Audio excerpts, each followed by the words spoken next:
Şimdi ben her sabah programı açarken şöyle söylüyorum. Elemi kederi atıyoruz. Ve ülke olarak da kötü günler geçirdik. Elemi kederi biriktirdik. Şimdi benim o güzel ağzı dualı teyzelerim, benim o güzel yüreği güzel kardeşlerim, gençler bıcır bıcır arkadaşlar sesleniyorum. Bir önceki arkadaşlar da söylemiş. Hepimizin bir kitlesi var. Hepimiz ayrı ayrı insanlara tabii hitap ediyoruz. Şimdi ben her sabah programı açarken şöyle söylüyorum. Elemi kederi atıyoruz. Ve ülke olarak da kötü günler geçirdik. Elemi kederi biriktirdik. Hissettim. Kötü boşuna koymadım diyor.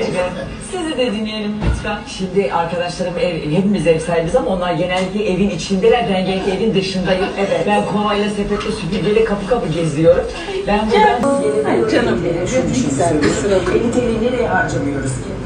O 50 TL yarın bir de sizin çocuğunuzun karşısına bir doktor, bir öğretmen, bir avukat olabilir.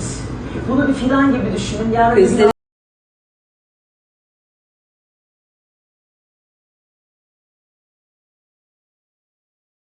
Bugün de akşam oldu ve ben daha eve giremedim. Neyse ki çok güzel bir yayındı. Gayet de keyifli geçti. Siz de izlemişsiniz. Herkes ekran başındaymış. DM'den tek tek okudum. Çok da mutlu oldum. Hepiniz çok öpüyorum. İyi ki varsınız. Biz sizinle daha çok güzel işler başaracağız. Bu arada paylaşacaktım, unuttum. Aşağıdaki bıraktığım sayfanın arkadaşlar sayfasına tam 27 kişiyi hediye veriyorlar. Çekiliş başlatmışlar. Yapmanız gereken aşağıdaki sayfayı takip ediyorsunuz. Onun takip ettiklerini takip ediyorsunuz. Son postun altına da sevdiğiniz rengi yazıyorsunuz. Tam 27 kişiye hediye veriyorlarmış. Yani şansınız bayağı yüksek.